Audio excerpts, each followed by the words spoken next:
ভৌগোলিক ভিতৰত এটা জাতি আমি মনলৈ আহে, এটা জাতি নিৰ্দিষ্ট ভৌগোলিক পৰিসৰৰ ভিতৰত। কিন্তু এইটো কথা সদায় নহয় যে নিৰ্দিষ্ট এটা ভৌগোলিক পৰিৱেশত এটা জাতি গঠন হ'ব পাৰে। তথাপি আমি অসম বুলি যিহেতু আমি কৈছো, আমি অসমলৈ লৈ আহিছো, গতিকে আমাৰ অসম বুলি ক'লে আমাৰ মনলৈ কি ছবি আহে সেই কথাটো আমাৰ দৰকাৰ হয়। আমাৰ ভৌগোলিক পৰিসীমা সদায় বেলেগ বেলেগ হৈ থাকিব পাৰে, আৰু অসমৰ ক্ষেত্ৰতো আমি দেখিছো যে অসমৰ ভৌগোলিক পৰিসীমা খ্ৰীষ্টপূৰ্ব 2200 বছৰৰ আগৰ পৰা অসমৰ বুৰঞ্জীয়ে আমাক কিছুমান তথ্য দিয়ে। সেইখন অসম, তাৰপিছত প্ৰাগজ্যোতিষ বা কামৰূপ, তাৰপিছত অসমৰ কথা আহিল। এতিয়া সামগ্ৰিকভাৱে আমি সেইখনকে অসম বুলি কওঁ। এতিয়া অসম বুলি ক'লে আমাৰ ভৌগোলিক পৰিসীমাৰ আবৃত্ত যিখন ছবি আমাৰ মনলৈ আহে, সেইখন অসমে ভিন ভিন নামেৰে বিভিন্ন সময়ত চিনাকি দিয়ে, বৰ্তমানৰ ৰূপটো পাইছে। আমি সকলোৱে জানো যে জাতি গঠন এনে প্ৰক্ৰিয়া য'ত ভিন্ন ইতিহাস, ভিন্ন ভাষা, ধৰ্মৰে ভিন্ন নৃগোষ্ঠীৰ মানুহে বসবাস কৰিলেও ভৌগোলিক সীমাৰ ভিতৰত সকলোৱে এখন সমাজৰ অংশীদাৰ হিচাপে সমিলমিলে থাকি সকলো দিশৰে উন্নতি আৰু নিৰাপত্তাৰ বাবে যৌথভাৱে আগবাঢ়িছে। এক ৰাজনৈতিক প্ৰক্ৰিয়াৰ মাজত অৰ্থনৈতিক সামাজিক উন্নতিৰ সৈতে প্ৰত্যক্ষ বা পৰোক্ষভাৱে সকলো জড়িত হৈ পৰে। ভিন্ন গোষ্ঠীৰ লোকৰ মাজত সাংস্কৃতিক বিনিময় হয়, ভাষাৰ সংমিশ্ৰণ ঘটে, নতুন ভাষাৰ সৃষ্টি হয়, বা কোনো গোষ্ঠীয়ে নিজ ভাষাৰ চৰ্চা এৰি গৰিষ্ঠ সংখ্যকে কোৱা ভাষাকে গ্ৰহণ কৰে। বৰ্ণাঢ্য সাহিত্য সংস্কৃতি হ'ল জাতিৰ সম্ভ্ৰান্ত পৰিচয়। এটা জাতি বা এখন সমাজ হিচাপে থাকিবলৈ মুখ্যতঃ কেইটামান সামূহিক সম্পদৰ অংশীদাৰ অৱলম্বন কৰে। সেয়া হ'ল এক সামূহিক চিনাকি। কি বুলি আমি চিনাকি দিম জানি? যৌথ ভাষা, কৃষ্টি, জাতীয় অৰ্থনৈতিক ভিত্তি ইত্যাদি। অৱশ্যে নিৰ্দিষ্ট ভূখণ্ডৰ ভিতৰত এটা জাতি গঢ়লৈ উঠা সহজ হৈ উঠে। ইমাজিন কমিউনিটিজ নামৰ এখন গ্ৰন্থত বেনেডিক্ট এণ্ডাৰছনে মন্তব্য কৰিছিল যে জাতি বোলা বস্তুটো ভাষা, ধৰ্ম, জনগোষ্ঠীৰ দৰে সমাজতান্ত্ৰিক সত্তাৱলী নিৰ্ধাৰিত সচল নহয়, আনকি যিকোনো ঐতিহাসিক প্ৰক্ৰিয়াৰো পৰিণতি নহয়। তেওঁ যিটো কল্পনাৰ জাতি বুলি কৈছে, আমি জাতি মানে এটা কল্পনাৰ জাতি, জাতি বুলি কোনো কথা নাই, এটা কল্পনাৰ জাতি, আৰু সেইটো আধুনিক যুগৰ সৃষ্টি। এণ্ডাৰছনে কিতাপখন 1963 চনত প্ৰকাশ কৰিছিল। তাৰপিছতো কেইবাটাও সংস্কৰণ এই কিতাপখনৰ হৈছে। পৃথিৱীৰ বিভিন্ন ঠাইত কিতাপখনৰ ওপৰত যথেষ্ট চৰ্চা হৈছে। পৃথিৱীৰ সকলোবোৰ জাতিৰ জাতি গঠন প্ৰক্ৰিয়া বেলেগ বেলেগ। আফ্ৰিকা, এছিয়া, লেটিন আমেৰিকাৰ জাতিসকলৰ জাতি গঠন প্ৰক্ৰিয়া ইউৰোপৰ দেশবোৰৰ জাতি গঠন প্ৰক্ৰিয়াৰ লগত মিলাব নোৱাৰি। আমি যে আহোঁ অসমৰ জাতি গঠন প্ৰক্ৰিয়ালৈ, অসমৰ জাতি গঠন প্ৰক্ৰিয়া ঐতিহাসিক আৰু ই গঢ়লৈ উঠিছিল অতীত অসমৰ জনজাতীয় সমাজৰ ভিত্তিত ক্ৰমে ক্ৰমে আৰু নীৰৱ। প্ৰাচীন কালৰ পৰা সংস্কৃতিবান ৰজাসকলে অসমৰ অগণন জনজাতীয়, অৰ্ধ জনজাতীয় সমাজৰ জনজাতীয় পৰম্পৰাৰ সৈতে সংস্কৃতায়ন প্ৰক্ৰিয়াটো জড়িত কৰিছিল যদিও ই বিশেষ প্ৰভাৱ পেলাব পৰা নাছিল। অসমত জাতি গঠনৰ প্ৰক্ৰিয়াটোত ত্ৰয়োদশ শতিকাৰ অসমৰ শাসনভাৰ হাতত লোৱা আহোমসকলে ত্বৰান্বিত কৰিলে। স্থানীয় জনজাতীয়, অৰ্ধ জনজাতীয় লোকৰ সৈতে বৈবাহিক সম্বন্ধ স্থাপন কৰি বৰ্ণভেদৰ প্ৰশ্ৰয় নিদি আৰু নিৰ্দিষ্ট ভৌগোলিক খণ্ডৰ এক শাসন ব্যৱস্থাৰ আওতালৈ আনে। কিন্তু অসমৰ জাতি গঠন প্ৰক্ৰিয়াটো আহোমসকলে অসম ভূমিত শাসনৰ দায়িত্ব লোৱাৰ পাছতে আৰম্ভ হৈছিল বুলি কোৱাটো এক ঐতিহাসিক ভুল। অসমৰ ইতিহাস ত্ৰয়োদশ শতিকাৰ পৰা আৰম্ভ হোৱা নাই। 200 খ্ৰীষ্টপূৰ্ব মানৰ পৰাই অসমৰ ইতিহাসৰ কথা জনা যায়। আমি জানো তাৰো আগতে এই ভূখণ্ডলৈ অহা অষ্ট্ৰ এছিয়াটিক, নেগ্ৰিটো, দ্ৰাবিড়, ইংগো মংগল, টিবেটো বাৰ্মিজ আৰু শেহতীয়াকৈ প্ৰব্ৰজন কৰা আৰ্যসকলৰ সংমিশ্ৰণত গঠন হৈছিল অসমীয়া জাতি। অসমৰ আদিমতম অধিবাসী হ'ল অষ্ট্ৰিকসকল, যিসকল বৰ্তমান মেঘালয়ত খাচী বুলি জনা যায়। 1228 খ্ৰীষ্টাব্দৰ পাছত অসম বুলি পৰিচিত হোৱা এই দেশৰ নাম প্ৰাগজ্যোতিষপুৰ, কমতা কামৰূপ বা কামৰূপ বুলি জনা গৈছিল, আৰু ভিন ভিন সময়ত ইয়াৰ ভৌগোলিক পৰিসৰ বঢ়া দুটা হৈছিল। প্ৰাগজ্যোতিষপুৰৰ প্ৰথমগৰাকী ৰজা মাইৰং বা মহিৰংগ দানৱ কিৰাত বা মিলেশ বংশীয় অৰ্থাৎ মংগোলীয় আছিল। ক্ষত্ৰিয় ৰজা নৰক, ভগদত্ত, ধৰ্মপাল, ক্ষুদ্ৰ ৰজা দেৱেশ্বৰ, সৌমাৰপীঠৰ বিদৰ্ভ বা কুন্দিন ৰাজ্যৰ ৰজা ভীষ্মক, শোণিতপুৰৰ বান আদি শক্তিশালী ৰজাসকলৰ ৰাজত্বকালত কামৰূপৰ প্ৰজাসকলৰ মাজত একতা আৰু সংহতি বুনিয়াদ গঢ়ি উঠাটো স্বাভাৱিক। অৱশ্যে এইসকল ৰজাৰ জীৱন আৰু কৰ্মৰ সৈতে লোককাহিনী বা ব্ৰাহ্মণ্যবাদী সংস্কৃতায়ন প্ৰক্ৰিয়াৰ জৰিয়তে পিছলৈ ধৰ্মীয় কল্প কাহিনী জড়িত কৰা হৈছে। চতুৰ্থ শতিকাৰ পুৰণি কামৰূপৰ ৰজা শংকল বা শংকলাদেৱ ৰজাই উত্তৰ ভাৰতৰ পৰাক্ৰমী ৰজা কিদাৰ বামনক পৰাস্ত কৰি গৌৰৱ বা লক্ষ্ণাৱতী নগৰ স্থাপন কৰিছিল। পুষ্যবৰ্মনে 355 খ্ৰীষ্টাব্দত কামৰূপত ব্ৰহ্মণ বংশৰ ৰাজত্ব আৰম্ভ কৰাৰ পাছৰ পৰাহে কামৰূপৰ সঠিক বুৰঞ্জী পোৱা যায়। পুষ্যবৰ্মন গুপ্ত সম্ৰাট চৰিত্ৰগুপ্তৰ সমসাময়িক আছিল। চতুৰ্থ শতিকাৰ এলাহাবাদ প্ৰশস্তিত কামৰূপক দাঁতি কাষৰীয়া ৰাজ্য হিচাপে চিহ্নিত কৰা হৈছে। পৰৱৰ্তী ৰজা ভাস্কৰ বৰ্মনক চীনা পৰিব্ৰাজক হিউৱেনচাঙে কৈছিল পূৰ্ব ভাৰতৰ নৃপতি বুলি। ভাস্কৰ বৰ্মনৰ ৰাজ্যত সমগ্ৰ ব্ৰহ্মপুত্ৰ আৰু সুৰমা উপত্যকা, দক্ষিণ পূব উত্তৰ বংগোপসাগৰ আৰু পূবে আগৰ ব্ৰহ্মদেশ বা চীনা সাম্ৰাজ্য আছিল। গতিকে এনেকুৱা এখন আমাৰ অসম ভূমি, পুৰণা কামৰূপ ভূমি আছিল, য'ত এটা বিস্তৰ ভূমি সামৰি লৈছিল আৰু বিস্তৰ জনগোষ্ঠীয় লোক আমাৰ ইয়াত আছিল। কিন্তু সেইসকল জনগোষ্ঠীয় লোকৰ সতি সন্ততি বা সেইসকল জনগোষ্ঠীয় লোকৰ যিটো সংহতি স্থাপন হৈছিল, সেই সংহতিটো ক্ৰমবৰ্ধমানভাৱে বৰ্তমানলৈকে আছে। গতিকে আমি বৰ্তমান অসম বুলি ক'লে যিটো ভৌগোলিক পৰিসৰ আমাৰ মনলৈ আহে, অকল আমি তাতে ভৌগোলিক পৰিসৰৰ কথা বাদ দি আমি সেই মানুহখিনিৰ কথা চাব লাগিব, নৃগোষ্ঠীৰ কথা ভাবিব লাগিব, সেইখিনি মানুহৰ কথা ভাবিব যিখিনি মানুহ বংগোপসাগৰ পৰ্যন্ত চীনা সাম্ৰাজ্য পৰ্যন্ত বিস্তৃত হৈ আছিল আৰু সেইসকলে এই গোটেইখন এখন ভূমি বসবাস কৰিছিল, এখন ৰাজ্যৰ বাসিন্দা আছিল। কামৰূপ নগৰ উত্তৰ গুৱাহাটীৰ ৰজা সান্ধ্যই উত্তৰ বংগলৈ ৰাজধানী স্থানান্তৰিত কৰি ৰাজ্যখনৰ নাম দিছে কমতা বা কামৰূপ। কমতা কামৰূপ, কোচবিহাৰ, দৰং, কামৰূপ, উত্তৰ ময়মনসিং, কমতা বা কমতা কামৰূপ ৰাজ্যৰ অন্তৰ্গত আছিল। 1200 শতিকাত পাল বংশ ৰজাৰ পতনৰ পাছত কামৰূপ কমতা ৰাজ্যৰ সীমা সংকুচিত হৈ আছিল। গতিকে আমি এটা কথা দেখিছো যে ময়মনসিং জিলালৈ ৰংপুৰ বা ব্ৰহ্মদেশ এইবিলাকো এটা সময়ত অসমৰ লগত আছিল আৰু সিদিনাখনলৈকে আছিল। আমি এইটো জানো, আমাৰ চিলেট জিলাখন আমাৰ স্বাধীনতাৰ ঠিক আগে আগেহে আমাৰ অসমৰ গৈছিল। 1300 শতিকালৈ কামৰূপ কমতাৰ শাসন উত্তৰ বংগ আৰু পশ্চিম অসমৰ মাজত সীমাবদ্ধ হৈ পৰিল। পূব দিশত বা উজনিৰ চুতীয়া, কছাৰী আৰু বাৰভীয়াসকলে ৰাজ্য সংস্থাপন কৰিছিল আৰু আহোম ৰাজ্যৰ সূচনা হৈছিল। পুনঃ সমাজ হৰ্ষবৰ্ধনে কামৰূপ ৰজা ভাস্কৰ বৰ্মনৰ সৈতে একেলগে গৌড় ৰাজ্য আক্ৰমণ কৰি দুয়ো ৰাজ্যখন ভগাই লৈছিল। তেনেদৰে কোচ ৰজা নৰনাৰায়ণ আৰু দিল্লীৰ বাদশ্বাহ আকবৰেও 1576 খ্ৰীষ্টাব্দত একেলগে গৌড় আক্ৰমণ কৰিছিল। এই ৰাজমহল যুদ্ধত বংগৰ কৰানী বংশৰ চুলতান দাউদ খান কৰানীক বন্দী কৰি হত্যা কৰা হৈছিল। বংগ ৰাজ্য ভাগ হৈছিল কোচ ৰাজ্য আৰু মোগল সাম্ৰাজ্যৰ মাজত। আকৌ আমি দেখিছো যে কোচ ৰাজ্যও আকৌ আমাৰ অসমৰ ভিতৰত অন্তৰ্ভুক্ত আছিল। গতিকে এটা বিস্তৰ ভূমিত এই আমাৰ মানুহখিনি প্ৰব্ৰজন হোৱা নাছিল, কিন্তু তেতিয়া প্ৰব্ৰজিত বুলি আমি ক'ব নোৱাৰো। এখন ৰাজ্যৰ তেওঁলোকৰ ভিতৰত অন্তৰ্গত আছিল, অধিবাসী আছিল। 1320-21 খ্ৰীষ্টাব্দত বংগৰ চুলতান গিয়াছুদ্দিন বাহাদুৰ চাহাবে ব্ৰহ্মপুত্ৰ উপত্যকাৰ দক্ষিণ পশ্চিম অঞ্চল দখললৈ অনাৰ পৰা কমতা ৰাজ মৃগাংগই আহোম স্বৰ্গদেউ চুডাংফাৰ সহযোগত 1397-1407 খ্ৰীষ্টাব্দৰ ভিতৰত পুনৰুদ্ধাৰ কৰালৈকে 80 বছৰতকৈ অধিক কাল দক্ষিণ গোৱালপাৰাৰ কামৰূপ বংগৰ চুলতানৰ দখলত আছিল। ইতিহাসৰ পাত খুলি চালে আমি দেখা পাওঁ যে প্ৰাচীন কামৰূপ বা কোচ ৰাজ্যৰ যিবোৰ অংশ পিছলৈ বৃহত্তৰ আহোম ৰাজ্যত চামিল হৈ অসম বুলি পৰিচিত হ'ল, সেই বিশাল ভূখণ্ডৰ ভিতৰত ভিন্ন গোষ্ঠী, ভিন্ন ভাষাভাষী মানুহখিনিৰ মাজত আত্মিক সম্পৰ্ক গঢ় লৈ উঠিছিল।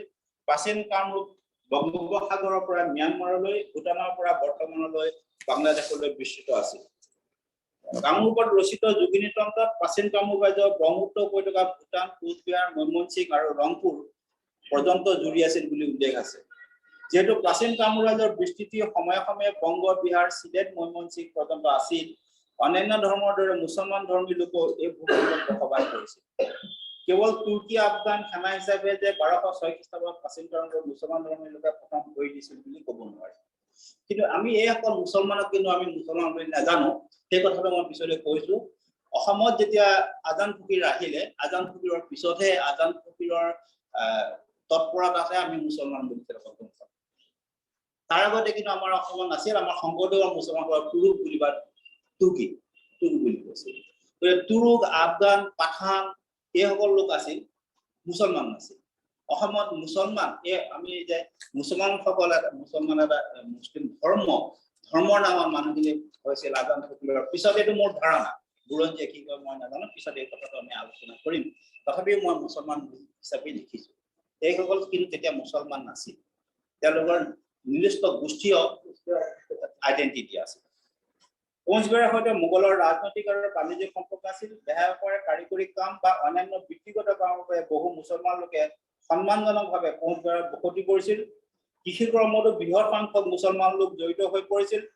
হিন্দু সমাজত নিম্ন বৰ্ণৰ বুলি সামাজিক দূৰত্বত থাকিব লগা মানুহখিনিক ইছলাম ধৰ্মই সহজে আকৰ্ষণ কৰিব পাৰিছিল। হাজং ৰাজবংশী আদি জনগোষ্ঠীৰ বহু লোক ধৰ্মান্তৰিত হৈছিল। কোচ হাজো আহোম ৰাজ্যত অন্তৰ্ভুক্ত হোৱাত এওঁলোকো অন্যান্য গোষ্ঠীৰ লোকৰ দৰে অসমৰ বাসিন্দা হৈ পৰিল। কোচবিহাৰৰ আশ্ৰফসকল মোগল, পাঠান, চৈয়দ আদি প্ৰব্ৰজিত মুছলমান আৰু আজলেফসকল ধৰ্মান্তৰিত মুছলমান। ইছলাম ধৰ্মত বৰ্ণ বিদ্বেষৰ স্থান নাথাকিলেও আশ্ৰফসকলে তেওঁলোকে নিজকে উচ্চ কুলৰ বুলি ভাবিছিল বা উচ্চ স্থানৰ বুলি ভাবিছিল। তেনেদৰে বংগতো তৰোৱালৰ ভয়ত হোৱা মুছলমানসকল হিন্দু বা অন্যান্য অমুছলমান গোষ্ঠীৰ লোক আছিল। উচ্চ হিন্দুৰ দমন পীড়ন, বিশেষকৈ হিন্দু জমিদাৰ সকলৰ বৰ্ণ বিদ্বেষত অতিষ্ঠ হৈ বংগৰ বহুতো নিম্ন বৰ্ণৰ হিন্দুৱে ইছলাম ধৰ্ম গ্ৰহণ কৰিছিল। প্ৰাচীন কমতা কামৰূপৰ ধুবুৰী আৰু কোচবিহাৰত ধৰ্মান্তৰিত ভাটিয়া মুছলমানসকলৰ মাজত আহ-যাহ বৈবাহিক সম্বন্ধ আছিল। সৈন্য হিচাপে বংগৰ চুলতান বা মোগলৰ অধীনত ধৰ্মান্তৰিত মুছলমান আৰু হিন্দু আছিল। মোগলৰ সেনাপতি আছিল হিন্দু ৰামচন্দ্ৰ। গতিকে আমি দেখিছো যে মুছলমানসকল আমাৰ বিশেষকৈ অসমৰ আৰু সকলো ভাৰতৰ মুছলমানসকলো ধৰ্মান্তৰিত মুছলমান। ভাৰতৰ মহম্মদ জীয়াই থাকোতেও 3টা মছজিদৰ ভিতৰত দ্বিতীয় মছজিদটো স্থাপন হৈছিল চীনত আৰু তৃতীয় মছজিদটো স্থাপন হৈছিল ভাৰতত, কেৰালাত।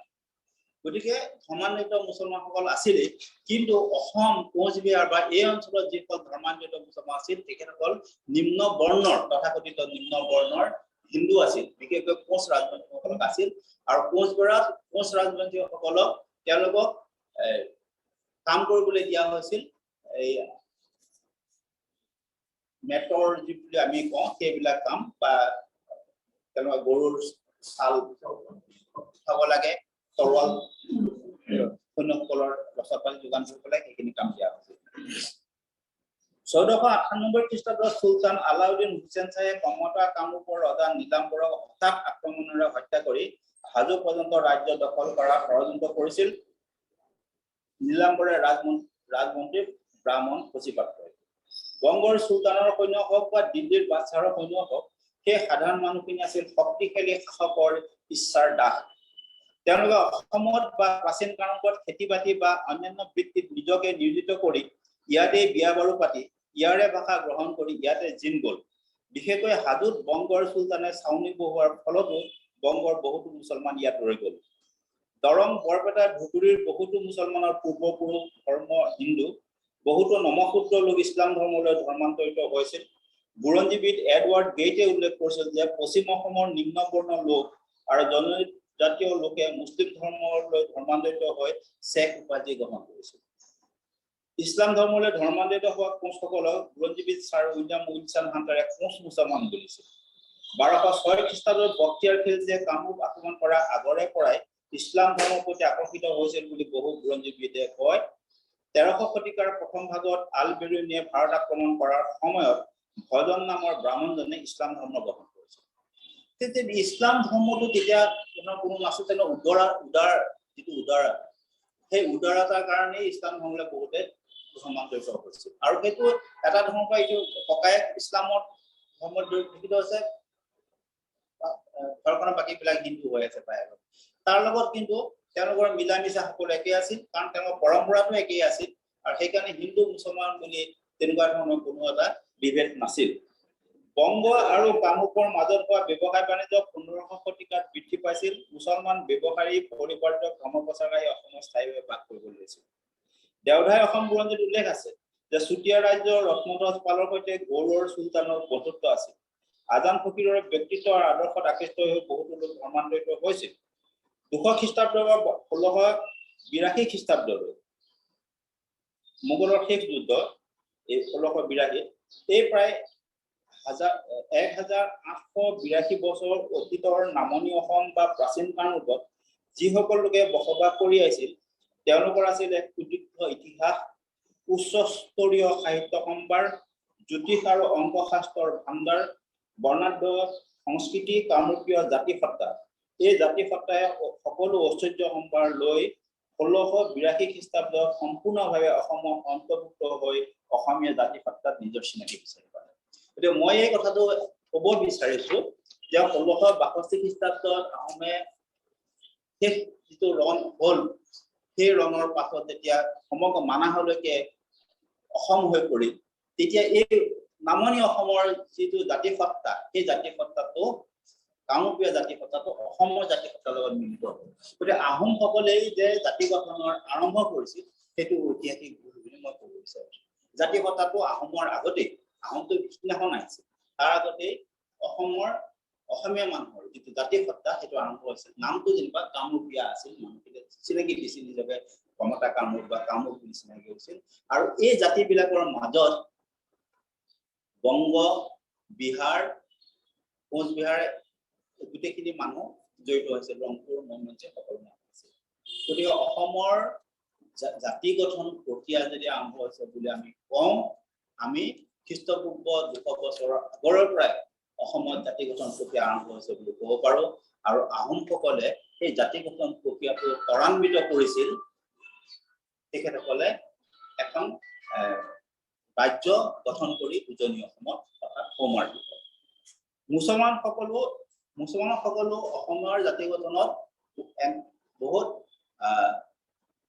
একাত্মভাৱে জড়িত হৈ আছে মুছলমানসকলক বাদ দি অসমৰ জাতীয় গঠন প্ৰক্ৰিয়াটো আলোচনা কৰাটো সম্ভৱ নহয় পূৰ্ববংগৰ পৰা কাছাৰীলৈকে মুছলমান ধৰ্মৰ লোকৰ অতীততে প্ৰৱৰ্তন হৈছিল কাছাৰীৰ ইতিবৃত্তত উপেন্দ্ৰ গোহাঁই উল্লেখ কৰিছে যে কছাৰী ৰজাৰ ৰাজত্বকালত অধিক সংখ্যক সৰ্বান্ত লোকে আছিল মুছলমান সম্প্ৰদায়ৰ কছাৰী ৰজা কিষাণ চন্দ্ৰ আৰু গোবিন্দ চন্দ্ৰই কাছাৰ হাইলাকান্দি কৰিমগঞ্জ জিলাৰ খিলঞ্জীয়া মুছলমানসকলক কাম বা দায়িত্ব অনুসৰি দিয়া খিতাপ মতে গ্ৰহণ কৰা উপাধিসমূহ হ'ল চৌধুৰী লস্কৰ বৰভূঞা তালুকদাৰ হাজাৰী মজুমদাৰ 1300 শতিকাৰ কমতা কামৰূপৰ বাবে ঐতিহাসিক ঘটনা আছিল পূব আৰু পশ্চিম দুই দিশৰ পৰা বিদেশী শক্তিৰ দ্বাৰা দখলৰ চেষ্টা যিখন আমাৰ কামৰূপ আছিল কমতা কামৰূপ আমি জানো যে ৰত্নপীঠ সমৰপীঠ কামপীঠ আৰু এখন কি আছে সুবৰ্ণপীঠ এই চাৰিখন পীঠ আছিল আসল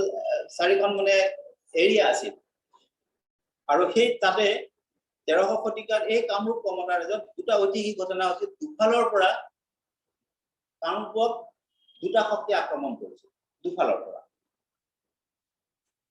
দুইটা শক্তিয়ে বিদেশী শক্তি আছে পশ্চিমৰ পৰা বংগৰ মুছলমান শাসকৰ আক্ৰমণ আৰু পূবৰ পৰা উত্তৰ ম্যানমাৰ বা মৌলাং ৰাজ্যৰ পৰা অহা মংগোলীয় জনগোষ্ঠী টাই বা শ্যান বংশৰ ৰাজ্য অভিলাষী এটা দলৰ সমাৰপীঠত পদাৰ্থ জাতি গঠন প্ৰক্ৰিয়া আৰম্ভ হৈছে আগৰ পৰাই তাৰ পিছত আমি দেখিলো দুটা দল আহিছে অসমৰ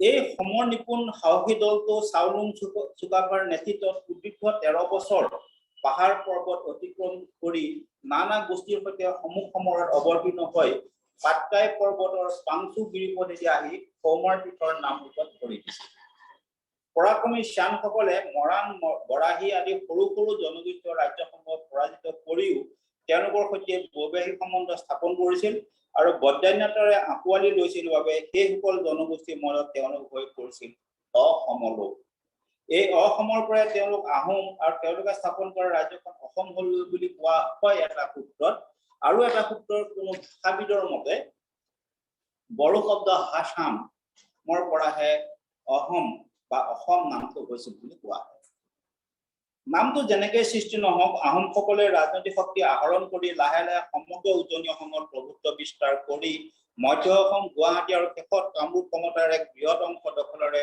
অসমত এক জাতি এক দেশৰ আওতালৈ আনিবলৈ সক্ষম হ'ল আহোমে 600 বছৰ জুৰি অসমৰ শাসনত থাকিল আৰু মুছলমান আক্ৰমণকাৰী শক্তিয়ে 400 বছৰ যুদ্ধ কৰি আহোমসকলে সৰু বৰ সকলো জাতি সকলো গোষ্ঠীকে সমমৰ্যাদা দিছিল নিজৰ ভাষা নিজৰ ধৰ্ম এৰি দেশখনৰ বৰলোৱা ভাষা ধৰ্ম গ্ৰহণ কৰি ৰাজনৈতিক বিচক্ষণতাৰ পৰিচয় দিব পাৰিছিল মুছলমান সকলো তেওঁলোকৰ যোগ্যতা অনুসৰি পদমৰ্যাদা আগবঢ়াইছিল কিন্তু যেতিয়া আমাৰ শংকৰদেৱৰ যেতিয়া এখন নাম ধৰ্মৰ প্ৰচাৰ কৰিছিল আৰু শংকৰদেৱে এটা ঐতিহাসিক কাম কৰিছিল সেইটো হৈছে ডি ট্ৰাইবেলাইজেশ্যন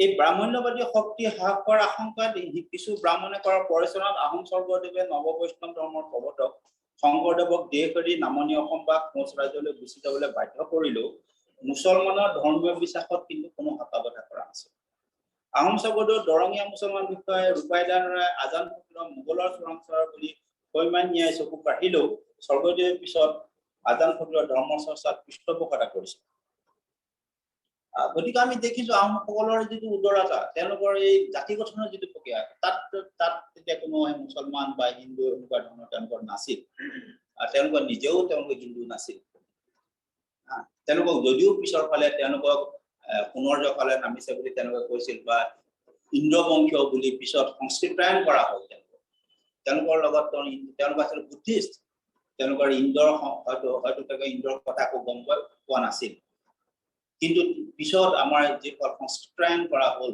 তেওঁলোক সকলোকে যেতিয়া সামৰি লোৱা গ'ল হিন্দু আমাৰ ইয়াত থকা কেঁচা ঘাটিক শিৱক যেনে ধৰণৰ হিন্দুৰ দেৱতা হিচাপে কৰা গ'ল তেওঁলোককো ব্ৰাহ্মণ্যবাদৰ ফলত তেওঁলোককো ইন্দ্ৰৰ পুত্ৰ বুলি কোৱা হয় আহোম স্বৰ্গদেৱ দৰঙীয়া মুছলমান বিষয়া ৰূপাইদাৰে ধৰাই আজান ফকীৰক চোৰাংচোৱা বুলি কৈছিল আৰু এটা ঐতিহাসিক কাৰণ আছে মই পিছত এইটো কথা কম যে আজান ফকীৰে মুছলমান বুলি ধৰ্মটো মুছলমান বুলি এটা আইডেন্টিটি দি গ'ল আৰু সেইটোৱে আছিল ৰূপাইদাৰ দ্বাৰাৰ এটা তেওঁৰ চিন্তা আছিল ৰূপাইদাৰ তেওঁ মুছলমান আছিল কিন্তু ৰূপাইদাৰ দ্বাৰা ভাবিছিল যে আজান ফকীৰে মানুহখিনিক যেহেতু মুছলমান হিচাপে আইডেন্টিটি দিলে মোগলৰ আক্ৰমণত তেওঁলোকে মুছলমান হিচাপে তেওঁলোকৰ এটা চেণ্টিমেণ্ট এটা কৰিব গতিকে সেইটো ক্লাছ আছিল কিন্তু আমাৰ বুৰঞ্জীবিদে এই কথাটো কিয় নুকিয়ে না আমি নাজানো তেওঁলোকে যে ব্যক্তিগত আক্ৰোশ বুলিয়ে আজান ৰূপাইদাৰ আঘাত হৈ গৈছিল কিন্তু ৰূপাইদাৰ এটা কথা সেইটো আছিল তেওঁ নিজে কৈছিল যে তেওঁ কিছুমান কথা তেওঁ নিজৰ কথাটো প্ৰতিপন্ন কৰিবলৈ তেওঁ নিজৰ যিটো ধাৰণা আছিল সেই ধাৰণাটো প্ৰতিপন্ন কৰিবৰ কাৰণে তেওঁ কৈছিল যে তেওঁ যেটো নাম প্ৰসংগ কৰিছে 5 বাৰ তেনেকুৱা দিবলৈ মছজিদত যাবলগীয়া হৈছিল এইবিলাক যেতিয়া কাম কৰিছিল তেতিয়া তেওঁ কৈছিল যে তেওঁ প্ৰাৰ শব্দ শুনি থাকো তেওঁ মানে হাবিত নিশ্চয় মোগলৰ চোৰাংচোৱাৰ কথা কৈছিল কিন্তু তেওঁৰ কথাটো অমূলক নাছিল যে মুছলমান হিচাপে এটা জাতি হিচাপে যদি খাৰা কৰি দিয়ে তেওঁলোকৰ এটা সেন্টিমেন্ট হৈ যেহেতু মিৰ্জুমলাই সমাজ আমাৰ বৰগাঁও দখল কৰি ৰাখিছিল গতিকে সেই কথাটো ৰূপাইদাৰ দ্বাৰা তেওঁ বিচক্ষণতাৰে কিন্তু প্ৰতিপন্ন কৰিব নোৱাৰিলে যি হওক পূৰ্বৰ কমতা কামৰূপ ৰাজ্যই বংগ মৈমনসিং বা বৰ্তমানৰ বাংলাদেশৰ কিছু অংশ সামৰি লৈছিল একেখন ৰাজ্যৰ ভিতৰতে বিভিন্ন স্থানলৈ মানুহৰ প্ৰব্ৰজন আৰু বসবাস হোৱাটো সাধাৰণ কথা মধ্যযুগৰ বংগলৈ আৰব পাৰ্চিয়া ইৰাক মধ্য এছিয়া উত্তৰ ভাৰতৰ পৰা অহা চুফীসকলৰ উদাৰতাই আন ধৰ্মৰ লোকক ইছলাম ধৰ্মলৈ আকৰ্ষণ কৰিছিল বিশেষকৈ হিন্দু ধৰ্মত থকা বৰ্ণভেদৰ বাবে গৰিষ্ঠ সংখ্যক নিম্ন বৰ্ণৰ হিন্দু আৰু জনজাতীয় লোক ইছলাম ধৰ্মত দীক্ষিত হৈছিল প্ৰাচীন কামৰূপ বা অসমৰ ক্ষেত্ৰতো একেই কথা প্ৰযোজ্য অসমৰ এই খিলঞ্জীয়া মুছলমানসকলে অসমীয়া জাতি গঠনত বিশেষ ভূমিকা গ্ৰহণ কৰিছিল আৰু আমি দেখিছো যে অসম স্বৰ্গদেৱসকলে কৃষি বাণিজ্যৰ পৰা আৰম্ভ কৰি প্ৰশাসন কাৰিকৰী বৃত্তিমূলক কাম ৰাজহ জৰীপ শিল্প সংস্কৃতি বিকাশৰ বাবে বহিৰাজ্যৰ পৰা দক্ষ লোকক আনি সংস্থাপন কৰিছিল ব্ৰাহ্মণ কায়স্থ আৰু মুছলমান লোককো তেওঁলোকে ইয়াত অন্তৰ্ভুক্ত কৰিছিল আহোম ৰজাই মাটি ভিত্তি দিয়ে সংস্থাপন কৰা আন ঘৰ মুছলমান আছিল পাৰ্চী পঢ়িয়া পাৰ্চী ভাষাবিলাক অনুবাদ কৰে কাৰণ মোগলৰ লগত পাৰ্চী ভাষা বিলাক আহে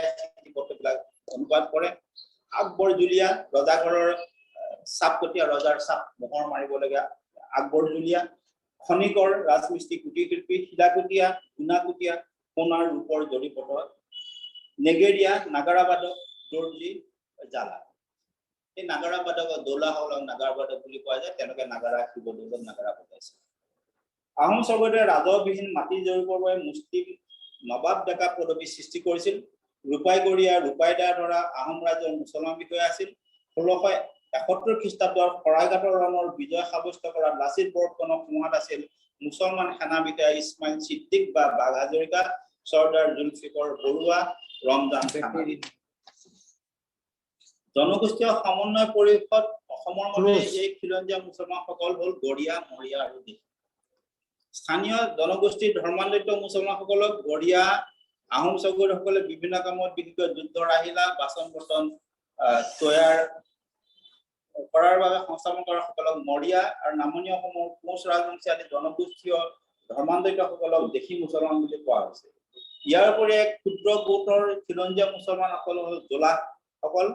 19 শতিকাত ব্ৰিটিছ কৃষিৰ বাবে সংস্থাপিত কৰা সকলক মৈমনচিঙীয়া বা মিয়া নামে জনাজাত হ'ল, যাক জ্যোতিপ্ৰসাদে ন অসমীয়া বুলিছিল।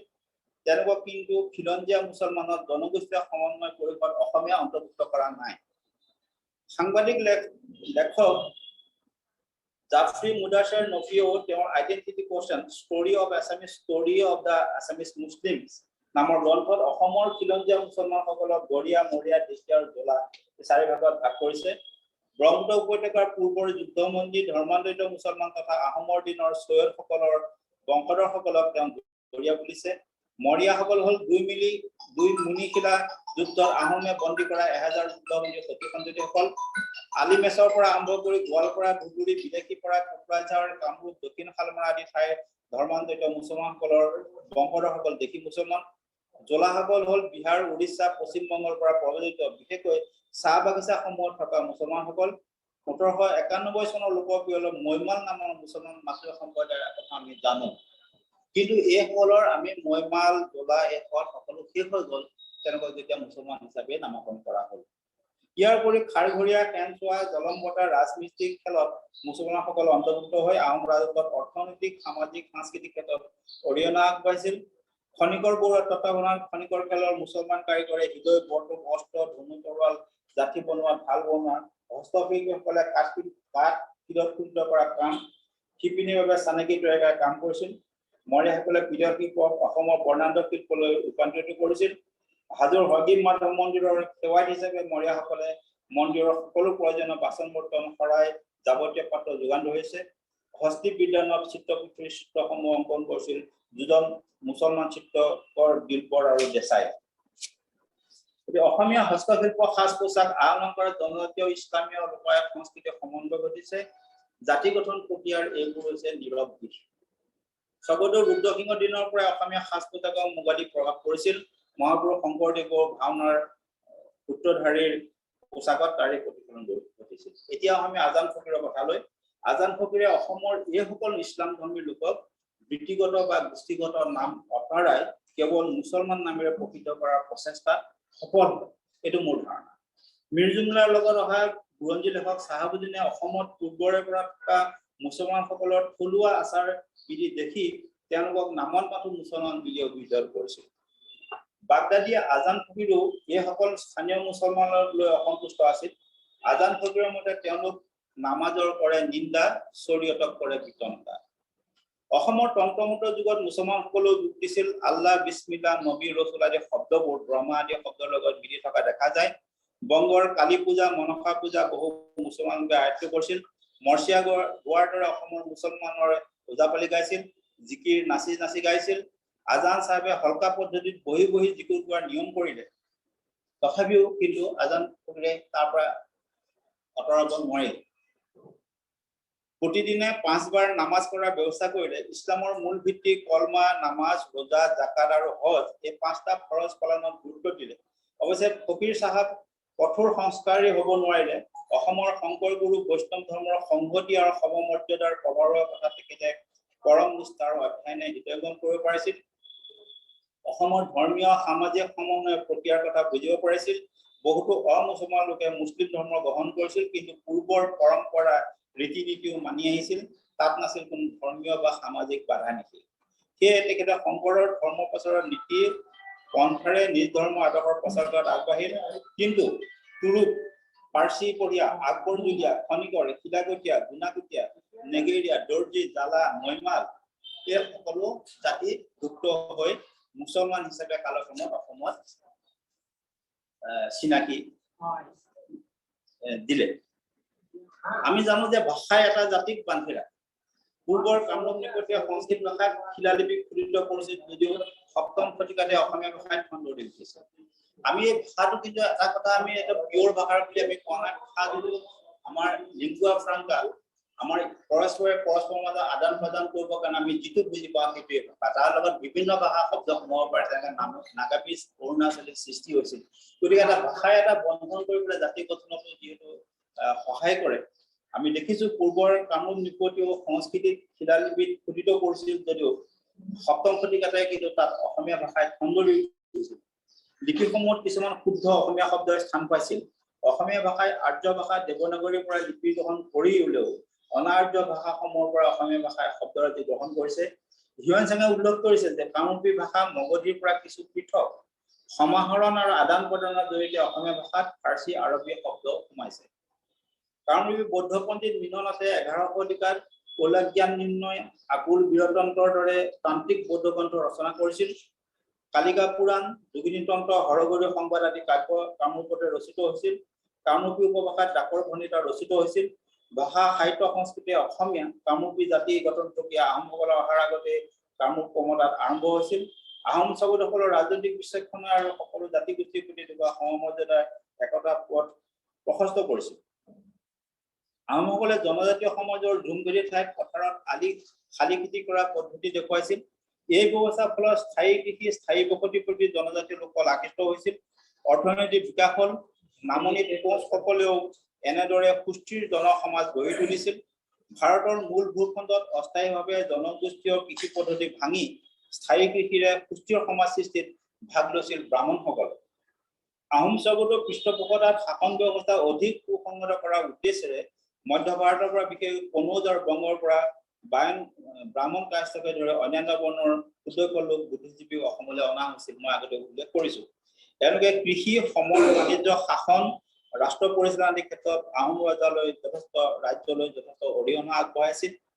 ব্ৰাহ্মণসকলক বিস্তৰ ভূমি দান কৰা হৈছিল।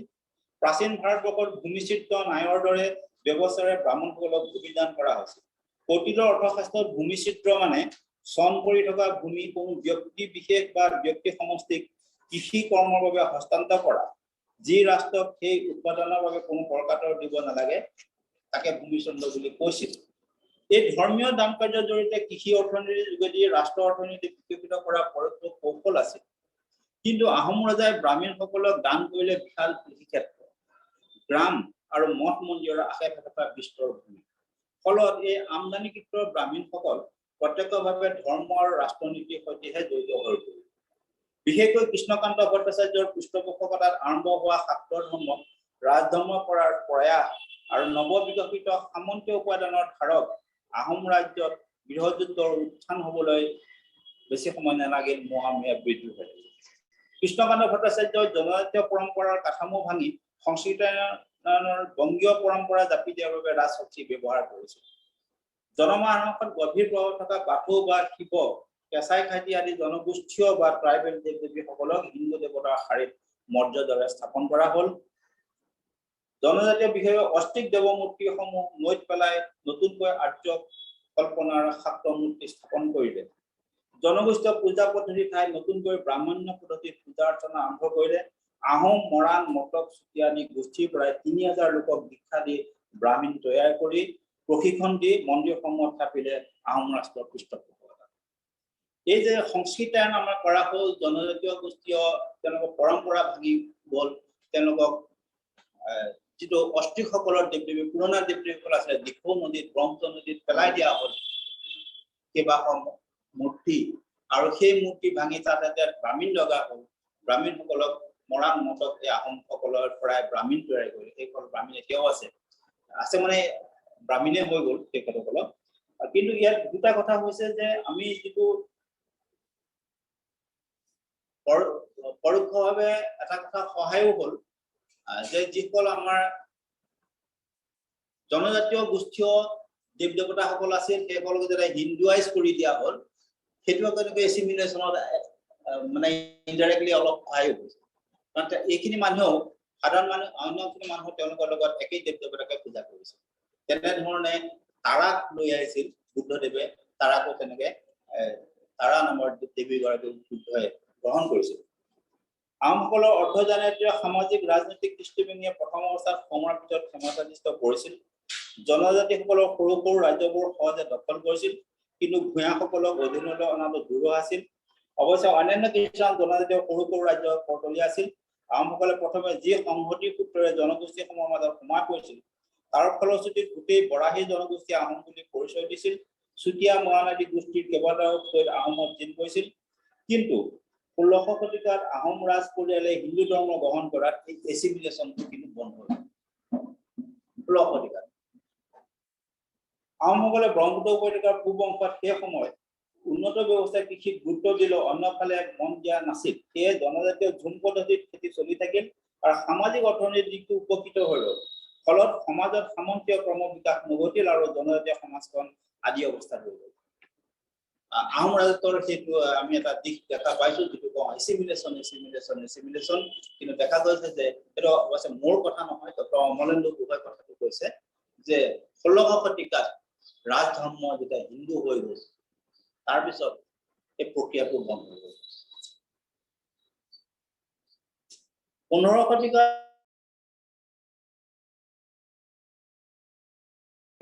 নৱবৈষ্ণৱ ধৰ্মত আঁকোৱালি লৈ এখন সমাজ গঠনৰ ব্ৰতী হ'ল এক সাংস্কৃতিক আৰু আধ্যাত্মিক জাগৰণে শংকৰদেৱে অসমীয়া জাতি গঠনৰ প্ৰয়াসে গণতান্ত্ৰিক মূল্যবোধৰ জন্ম দিছিল নিজকে উচ্চ কুলৰ বুলি প্ৰচাৰ চলাই নিজে সৃষ্টি কৰা শাস্ত্ৰৰ উদ্ধৃতি দি নিজেই তৈয়াৰ কৰা নীতি নিয়মেৰে সামাজিক বৈষম্য সৃষ্টি কৰি এই তথাকথিত উচ্চ কুলীনসকলে নিম্ন বৰ্গৰ লোক বুলি অভিহিত কৰা সকলক যুগে যুগে অৱহেলা বঞ্চনাৰ চকুৰে চাই আহিছিল শংকৰদেৱে তেওঁলোককো আদৰি লৈ অন্তৰত উচ্চতম জীৱনৰ প্ৰেৰণা জাগ্ৰত কৰাৰ যত্ন কৰিছিল শংকৰদেৱৰ 120 জন প্ৰিয় শিষ্যৰ ভিতৰত মুছলমানৰ চামখাই বা চামখানু এজন চামখাই দৰ্জিক চিলাৰে পাতবাগ বুলি পঠাইছিল গুৰু আৰু ভকতসকল বস্ত্ৰ তৈয়াৰ কৰিবৰ কাৰণে যেটো চিলাৰে শংকৰদেৱৰ জোৱাইক আছে তেওঁ শংকৰদেৱক পাতবাগ বুলি পঠাই দিলে ভকতসকলৰ শংকৰদেৱৰ কাপোৰ চিলাবৰ কাৰণে তেওঁ আছিল এজন বিদগ্ধ ইছলাম পণ্ডিত শংকৰদেৱক কথা বোলে ভকতৰ আগত পাচিলে কয় কিন্তু শংকৰদেৱৰ যিটো বদান্যতা শংকৰদেৱৰ যিটো পাৰ্চনেলিটি সেই পাৰ্চনেলিটিৰ তেখেতে লাহে লাহে শংকৰদেৱে তেখেতক কথা সুধিলে আৰু মুগ্ধ হৈছিল আৰু শেষলৈ তেওঁ এজন হিন্দু বৈষ্ণৱ এজন পণ্ডিত হৈ পৰিছিল আৰু চামখাই ইছলাম ধৰ্মৰ এজন পণ্ডিত হৈ গ'ল শংকৰ গুৰুৰ সৈতে চামখাই ধৰ্ম আলোচনা হ'ল শংকৰদেৱৰ দৃষ্টিভংগী উদাৰ আৰু গণতান্ত্ৰিক আছিল শংকৰদেৱে কৈছিল পৰৰ ধৰ্মক নিহিংসি বা কদাচিত কৰিবা ভূতক দায়া সকৰুণ চিত্ত হইবা শান্ত চিত্ত ধৰ্ম সৰ্বধৰ্মত বৎসল এই ভাগৱত ধৰ্ম জানা মহাবল ভক্তি প্ৰতিপদ এইখিনি কথা কৈছে শংকৰ গুৰু সেই বদানেতা পণ্ডিত পদৱত মুছলিম পণ্ডিত চামখাই হৈ গ'ল এখন নাম ধৰ্ম বিদগ্ধ পণ্ডিত তেওঁৰ ধৰ্ম আলোচনা শুনিবলৈ পাতবাহী সত্ৰত মানুহে ভিৰ কৰিছিল বৰপেটা সত্ৰলৈ তেওঁ নাম প্ৰসংগৰ বাবে সঘনে যাব লগা হৈছিল তেনেদৰে মুছলমান ধেৰি দৰ্জী অনিৰুদ্ধদেৱৰ প্ৰিয় শিষ্য হুলুমপুৰীয়া গোসাঁই এজন মুছলমান আছিল বড়ো কছাৰী মিচিং পুৰুষ এই সকলোকে তেওঁ আদৰি লৈছিল ব্ৰাহ্মণ্যবাদৰ কবলত ইতিমধ্যে বৰ্ণবাদে গা কৰি থকা সময়ত শংকৰদেৱৰ এখন নাম ধৰ্ম সমাদৰ লাভ কৰিছিল শংকৰদেৱৰ এক যুগান্তকাৰী প্ৰচেষ্টা আছিল জনগোষ্ঠীয় সমাজৰ কাঠামোৰ ঠাইত এক সুস্থিৰ সংহতিৰ সমাজ গঢ়ি তোলা কিন্তু এই ডি ট্ৰাইবেলাইজেশ্যন প্ৰচেছটো সম্পূৰ্ণ নহ'ল ডি ট্ৰাইবেলাইজেশ্যন প্ৰচেছটো সম্পূৰ্ণ হোৱাহেঁতেন জুমিং খেতিবিলাকো এনেধৰণে নগ'লহেঁতেন তেওঁ সেটেলড হৈ গ'লহেঁতেন আৰু তেওঁলোকে তেতিয়া এই দুটা কথা আছিল আহোমসকলক যদি মধ্য ভাৰতত যেনেধৰণে ব্ৰাহ্মণসকলক সংস্থাপন কৰিছিল ভূমিদান কৰিছিল ভূমিস্বত্ব ন্যায়ৰ জৰিয়তে তেওঁলোকে যিকোনো ৱেষ্টলেণ্ড তেওঁলোকে ডেভেলপ কৰিছিল তেওঁলোকে ৰাষ্ট্ৰক তাৰ কৰ দিব নালাগিছিল আৰু তাৰ পৰা ইকনমিটো বাঢ়ি গৈছিল আৰু ৱেষ্টলেণ্ড বিলাক কালটিভেটেবল লেণ্ড হৈ পৰিছিল আহোমত বিপৰীত হ'ল কি আহোমে দেখিলে যে তেওঁলোক কৃষি থকা ভূমিবিলাক দান দিলে গাঁওবিলাক দান দিলে ব্ৰাহ্মণসকলে সেই যিটো এক্সপাৰ্টাইজ ইউজ কৰিব নলগীয়া হ'ল তেওঁলোকে ধৰ্ম আৰু ৰাজনীতিত সোমাই পৰিল গতিকে আমাৰ আবাদী ভূমিবিলাক পৰি থাকিল জুমিং খেতিটো চলি থাকিল পুৰণা পদ্ধতিৰে কাম চলি থাকিল জনগোষ্ঠীয় পদ্ধতিটো চলি থাকিল এলিনেটেড হৈ পৰিল আৰু তাৰ ফলত পিছত বাটলাৰ চাহাবৰ দিনত ময়মনসিঙৰ পৰা খেতি কৰিবলৈ, কাৰণ ইংৰাজসকলৰ কৰকাটত নহয় তেওঁলোকৰ ৰসদ পাতি যোগান ধৰিবৰ কাৰণে বহুত ভূমি পৰি আছিল, ময়মনসিঙৰ পৰা খেতি কৰিবলৈ মানুহ আনিবলগীয়া হয়। কিন্তু শংকৰদেৱৰ ডিছ ট্ৰাইবেলেশ্যনটো যদি কমপ্লিট হোৱাহেঁতেন এই অৱস্থাত নিশ্চয় আহোম ৰাজত্বে এজন ভূঞাপুত্ৰক বিশ্বাসত ল'ব নোৱাৰি আৰু ব্ৰাহ্মণ্যবাদৰ শক্তিক আওকাণ কৰিব নোৱাৰি শংকৰদেৱৰ জীৱনলৈ ভাবুকি নমাই দিলে তেখেত নৰনাৰায়ণৰ প্ৰচৰ্যাত গৈ আশ্ৰয় ল'বলগীয়া হ'ল। কিন্তু এটা দুখৰ কথা, শংকৰদেৱৰ পাছত প্ৰথম চোৱাৰ নিষ্কাম বৈষ্ণৱ মহাপুৰুষ মাধৱদেৱ, বটুলাটা, অনুতদেৱ আদিৰ বাদে পাছৰ বৈষ্ণৱ ধৰ্মৰ কাণ্ডাৰীসকলে শংকৰদেৱৰ আদৰ্শ যোগান দিলে। খুদ সত্ৰতে জাতিভেদ কথা চলিল। গড়মূৰ সত্ৰৰ সত্ৰাধিকাৰ পীতাম্বৰ গোস্বামীয়ে চাহ গোষ্ঠীৰ মাজত বৈষ্ণৱ আদৰ্শৰ প্ৰচাৰ কৰিছিল। নিজ খৰচত কাৰ্বি আংলঙত স্কুল পাতিছিল। তেওঁ বৈষ্ণৱ আদৰ্শৰ প্ৰচাৰ কৰিছিল। অস্পৃশ্যতাৰ বিৰুদ্ধে মাত মাতিছিল। কিন্তু অন্যান্য সত্ৰই তেওঁ গুৰুকুল বিৰোধ কৰি একশৰীয়া কৰিছিল। শংকৰদেৱে সুস্থিৰ সমাজ গঢ়িবলৈ সকলো জাতি জনগোষ্ঠীক সামৰি আৰম্ভ কৰা জাতি গঠনৰ প্ৰচেষ্টা এক আদৰ্শ হিচাপে জনমানসত আমাৰ ৰৈ গ'ল। ই পিছত আজান ফকীৰৰ বাবেও এটা পৰিৱেশ ৰচনা কৰিলে। আজান ফকীৰ তথা অন্যান্য চুফী প্ৰচাৰকসকলৰ ইছলাম ধৰ্মৰ প্ৰচাৰৰ হকে সৃষ্ট ইছলাম সাহিত্য সংস্কৃতিত সুন্দৰী অসমীয়া সাহিত্য সংস্কৃতিত প্ৰভাৱ পেলাইছিল। চুফীবাদী কাব্যৰ বিষয়বস্তুৰ ওপৰত নিৰ্ভৰ কৰি কবি ৰামজিতে মৃগাৱতী চৰিত, পশুপতি দ্বিজে চন্দ্ৰাৱলী কাব্য, এজন অজ্ঞাত কবিয়ে মধুমালতী কাব্য ৰচনা কৰিছিল। গতিকে এই যে কাব্য সাহিত্য সৃষ্টিৰ এইটো এটা আমাৰ সংহতিৰ এটা যথেষ্ট এটা বহুত যোগাত্মক দিশ। নৱবৈষ্ণৱৰ ইছলামী আদৰ্শৰ সময়ত উজনি অসমত জিকিৰ জাৰি দেহ বিচাৰৰ গীতত যেনেদৰে লোকসাহিত্য লোক সংস্কৃতিৰ সমাহৰণ প্ৰক্ৰিয়াৰে চানেকি পোৱা যায়, নামনিতো তেনেকে ইছলামিক অসমীয়া সংস্কৃতিৰ সমন্বয়ৰ অপূৰ্ব নিদৰ্শন পোৱা যায়। কবিৰ গীত বা বাদশ্বাহী গীত, ফকীৰালী গীত, ওঝা উঠা গীত বা আইকুটি গীত, কবি গান আদিৰ উপৰিও গোৱালপাৰাৰ পৰা বাংলাদেশ হৈ বংগলৈ হিন্দু মুছলমান সকলোৱে সমানে নিমজ্জিত হৈ পৰা বাউল বা ভাটিয়ালী গীতসমূহ এক প্ৰাণ এক মনৰ বাৰ্তা আজিও বহন কৰি আছে। এসময়ত নামনি অসমত বৰ্তমানৰ বাংলাদেশ আৰু উত্তৰ পূব একেখন কোচ ৰাজ্যৰ ভিতৰুৱা আছিল। অসমীয়া জনজীৱনৰ প্ৰাণ গোৱালপৰীয়া লোকগীততো প্ৰতিফলিত হৈছে একে সুমহান সমন্বয় আদৰ্শ। নামনি অসমৰ মুছলমানসকলে পৰিৱেশন কৰা কবি গানত দুজন মোজা থাকে। এজনে চুফী দৰ্শনৰ কথা কয়, আনজনে বৈষ্ণৱ আদৰ্শৰ কথা কয়। গাঁৱে গাঁৱে মানৱীয়তাৰ গান গাই কবিয়ালসকলে সম্প্ৰীতি এনাজৰী অতীতৰ পৰা সুদৃঢ় কৰি ৰাখিছে। তেওঁলোকে কয় যে প্ৰণামী জটাধাৰী চালাম ৰাখি হজৰত আলীৰ বাৰী পচন্দ প্ৰতাপে কৰোণা কৰহ মৰিখন। ইজনে গায় শান্তি দাও বিশ্ববাসীৰ প্ৰাৰ্থনা কৰি ব্ৰহ্মা বিষ্ণুৰ দয়াল নবী ৰহমত কৰাহে প্ৰদান। বেদ আৰু কোৰাণ একেজনে কৰছে দান, হিন্দু আৰু মুছলমান একেজনেৰে সন্তান। ভেদাভেদ কৰে কোনজন, মানৱতাৰ শত্ৰু তিনি, সবাইকে এক মানুষ জানি, হুঁচিয়াৰ চল চাতুৰি হবে না গ্ৰহণ। এইবিলাক আমি সাধাৰণ মানুহৰ মুখে মুখে তেওঁলোকে প্ৰচাৰ কৰি আছিল আৰু জাতি গঠনৰ প্ৰক্ৰিয়া এনেকে নীৰৱে চলি আছিল। আমি দেখিছো যে সাধাৰণ মানুহৰ পৰাহে জাতি গঠনটো হয়, ওপৰৰ পৰা জাপি দি পেলাই জাতি গঠন নহয়। ইয়াত ধৰ্ম আৰু সম্প্ৰদায়ৰ মাজত মহান উদাহৰণ। হিন্দুৰ মনসা পূজাও সমান আগ্ৰহে নামনি মুছলমানসকলে কৰিছে। প্ৰায় দেশ স্বাধীন হোৱাৰ কাললৈকে একাংশ ইছলাম মুছলমানৰ মনসা পূজাত অংশগ্ৰহণ কৰিছিল।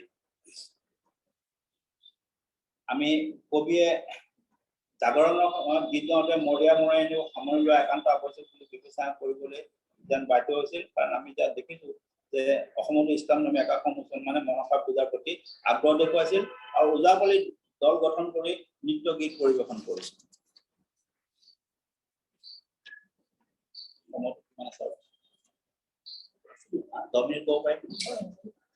মই এবাৰ আমনি কৰিছিলো কথাখিনি জনা কথা কি কৈ লাগিছে, কাৰণ আপোনাক সুধি সোমাই যাব বহুত নজনা কথা। মই কথাটো আলোচনা এইকাৰণে কৰিছো যে আমাৰ সংহতি বা আমাৰ জাতীয় গঠনটো এইটো এটা সূত্ৰত বাঢ়িব নোৱাৰে। এইটো বিভিন্ন ক্ষেত্ৰত আহে। আমাৰ মাজত ভাৱৰ আদান প্ৰদানটো হ'ব লাগিব, সেই ভাৱৰ বিশ্বাসটো আহিব লাগিব আৰু সেই বিশ্বাসৰ প্ৰতিফলন হ'ব লাগিব। আমি পৰস্পৰক গ্ৰহণ কৰিব লাগিব। তুমি মোৰ বস্তুটো গ্ৰহণ কৰিবা, মই তোমাৰ বস্তু গ্ৰহণ নকৰিম, এনেধৰণে জাতি গঠন বা নহয় বন্ধুত্বতাও নাথাকে। কিন্তু অসমত এই বস্তুটো দৃঢ় কৰিলে সাধাৰণ মানুহখিনি কৰিছে। কৃষিজীৱী মানুহখিনি কৰিছিল আৰু সেইকাৰণে এই যে একেটা গান কবিয়াল গান তাত চুফি বাদো আছে আৰু বৈষ্ণৱৰ কথাও আছে হিন্দু কথাও আছে গোটেইখিনি কথা আছে গতিকে এইখিনি কথা সেইকেইটা সাধাৰণ মানুহে কোনো উদ্দেশ্য তেওঁলোকৰ নাই তেওঁলোকে স্পন্টেনিয়াছলি এই বস্তুটো তেওঁলোকৰ আহিছে আৰু তেওঁলোকে প্ৰকাশ কৰিছে দৰঙৰ ইছলামধৰ্মী পৰশু ওজাই ৰজাঘৰীয়া ওজা হিচাপে প্ৰসিদ্ধি লাভ কৰিছিল দৰঙৰ তুৰেই কঠৰুঘাট হাজোৰ সমীপৰ শনিয়াদি আদি গাঁৱত বহুতো মুছলমান ওজাই ৰাজহুৱাভাৱে অনুষ্ঠিত কৰা মাৰে পূজা বা মনসা পূজাৰ দায়িত্ব পালন কৰিছিল মাৰে পূজাৰ পূজাৰী ওজাপালি দেওধা ধুলীয়া কালিয়া সকলো মুছলমান আছিল ডক্টৰ বীৰেন কুমাৰ বড়ো আৰু ডক্টৰ সত্যেন্দ্ৰনাথ শৰ্মাই মৰিয়াসকলে পোনপ্ৰথমে কামৰূপত মনসা পূজা আৰম্ভ কৰে বুলি কৈছে সেইকাৰণে মনসা পূজাক মাৰে বা মাৰৈ পূজা বুলি কোৱা হয় বুলি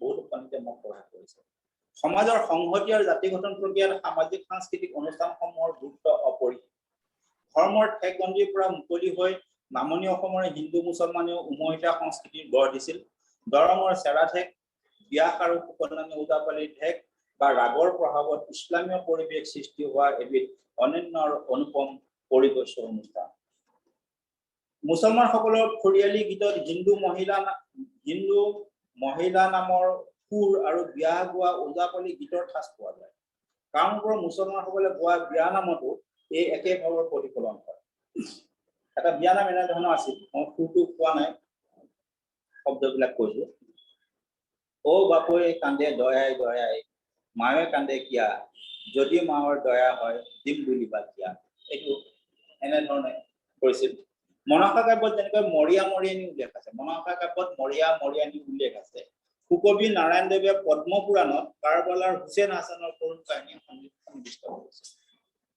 অসমীয়া জাতি গঠনৰ জাতীয় সংস্কৃতি এনে চানেকি নামনি অসমত অলেখ আছে আহোমৰ দিনত শিৱসাগৰৰ শিৱদৌলত মুছলমান দৌলাসকলে নাগাৰা পৰিৱেশন কৰিছিল তেনেদৰে হাজোৰ হগীত মাধৱ মন্দিৰৰ গোসাঁইক লৈ খোলা ধৰ্মীয় শোভাযাত্ৰাৰ আগত মুছলমান সেৱাই চৌকাৰ ধৰাই লাখুটি লৈ ৰক্ষণাবেক্ষণ দি যোৱাৰ কথা আজি পৰ্যন্ত আছে হাজোৰ পোৱামক্কালৈ কুনকুনীয়া ফৈদৰ ৰজা সুখ্ৰাংকাই সন্মান যাচিছিল বৃহত্তৰ অসমীয়া জাতিৰ অন্তৰ্ভুক্ত বৃহৎ বা ক্ষুদ্ৰ সকলো জাতি বা জনগোষ্ঠীক মৰ্যাদা সহকাৰে সন্মান কৰিব নাজানিলে বা নৎসাত কৰি দিয়াৰ প্ৰৱণতা থাকিলে পূৰ্বৰ আহোম স্বৰ্গদেউসকলৰ সেই দূৰদৰ্শী প্ৰচেষ্টা বা শ্ৰীগুৰু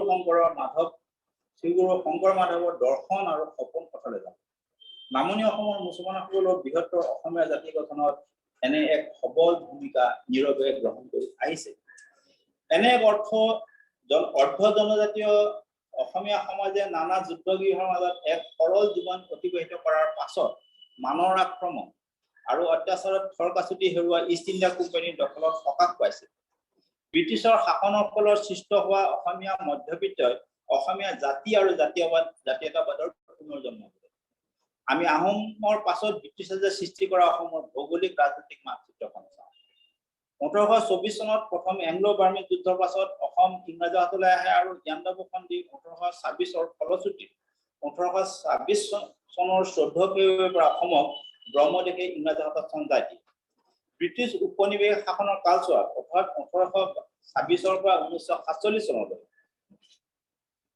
এই কালছোৱাৰ ভিতৰত তাৰে ভিতৰত 1826 ৰ পৰা 1832 চনলৈ অসমক বেংগল প্ৰেচিডেন্সিৰ অন্তৰ্ভুক্ত কৰা হৈছিল 1832 ৰ পৰা 1838 চনলৈ উজনি অসমত আহোম স্বৰ্গদেউ পুৰন্দৰ সিংহ কৰ চুক্তিৰ ৰজা হৈ থাকিল কিছুদিন ইংৰাজে নামনি অসমৰ সম্পূৰ্ণ শাসনভাৰ হাতলৈ লৈছিল 1839 চনত সমগ্ৰ উত্তৰ পূব ভাৰত বেংগল প্ৰভিন্সৰ অন্তৰ্গত হৈছিল আৰু 1873 লৈকে এই ব্যৱস্থা অপৰিৱৰ্তিত হৈ থাকিল 1857 চনৰ চিপাহী বিদ্ৰোহৰ পাছত 1858 খ্ৰীষ্টাব্দত মহাৰাণীৰ ঘোষণাপত্ৰ অনুসৰি ইষ্ট ইণ্ডিয়া কোম্পানী হাতৰ পৰা ভাৰত ব্ৰিটিছ চৰকাৰৰ হাতলৈ যায় 1873 চনত নাগাভূমিৰ পশ্চিম অঞ্চল ব্ৰিটিছ চৰকাৰে ক্ষমতাৰে আঁতৰাই আনে 1874 চনৰ 6 ফেব্ৰুৱাৰী চিলেট জিলাক সামৰি অসমক উত্তৰ পূব সীমান্ত হিচাপে নৰ্থ ইষ্ট ফ্ৰণ্টিয়াৰ হিচাপে এজন চিফ কমিশনাৰ অধীনলৈ অনা হয়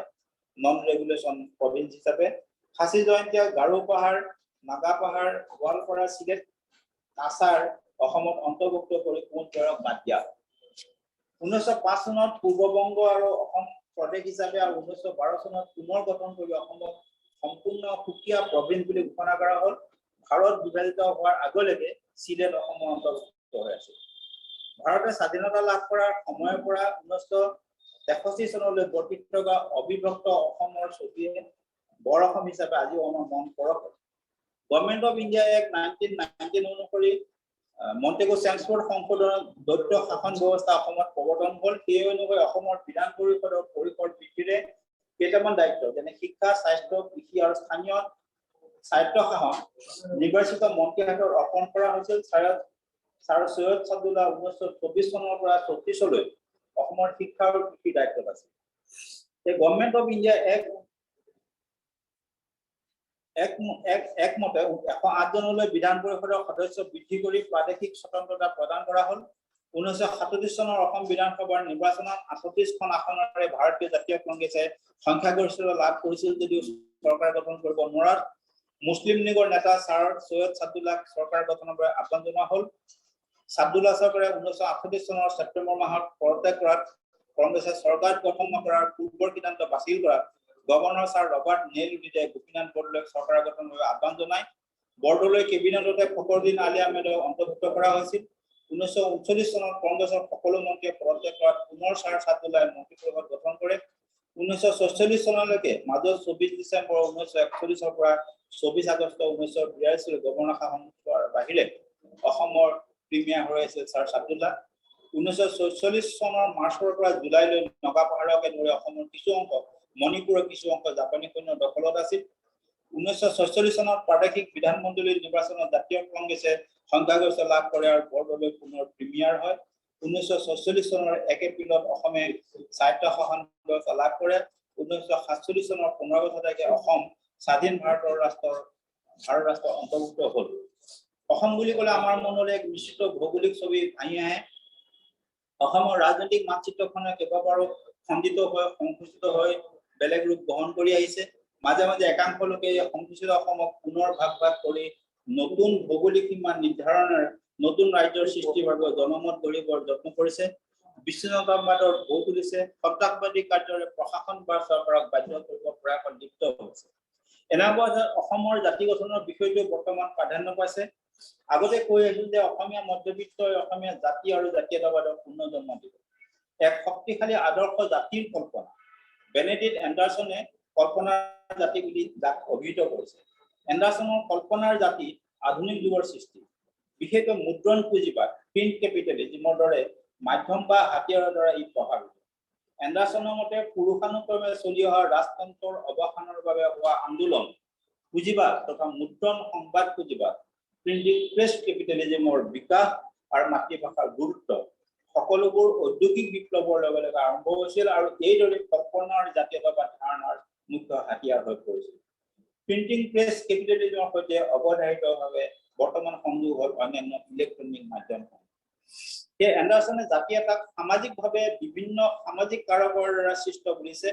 জাতি হ'ল এক ভূখণ্ডৰ কাল্পনিক ৰাজনৈতিক সমাজ। N imagine political community.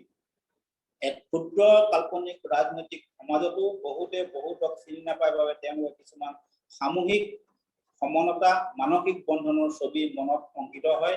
জাতীয় বীৰ, জাতীয় সাজ, জাতীয় পৰম্পৰা এনেবোৰ প্ৰপঞ্চয়ো জাতিৰ বন্ধনত সহায় কৰে। অসমৰ কল্পনাৰ জাতি গঠনৰ আগ্ৰহীসকল বা স্ৰষ্টাসকল হ'ল মধ্যবিত্ত শ্ৰেণী। অসমীয়া মধ্যবিত্ত শ্ৰেণীটো পুৰণি সামন্তীয় সমাজ আৰু ইংৰাজ সাম্ৰাজ্যবাদৰ উপনিবেশিক আধাৰত গঢ় লৈ উঠিছিল। ই বহু সত্তা সম্পন্ন আৰু বৰ্ণ হিন্দুপদ। অসমীয়া জাতিৰ স্বপ্নদ্ৰষ্টাসকলে ব্ৰিটিছ প্ৰদত্ত সমগ্ৰ অসম প্ৰভিন্সকে জাতিটোৰ গৃহভূমি বুলি বৰ অসমৰ কল্পনা কৰিলে। তাৰ পৰা বঙালী চিলেট জিলা বাদ দিয়া হ'ল।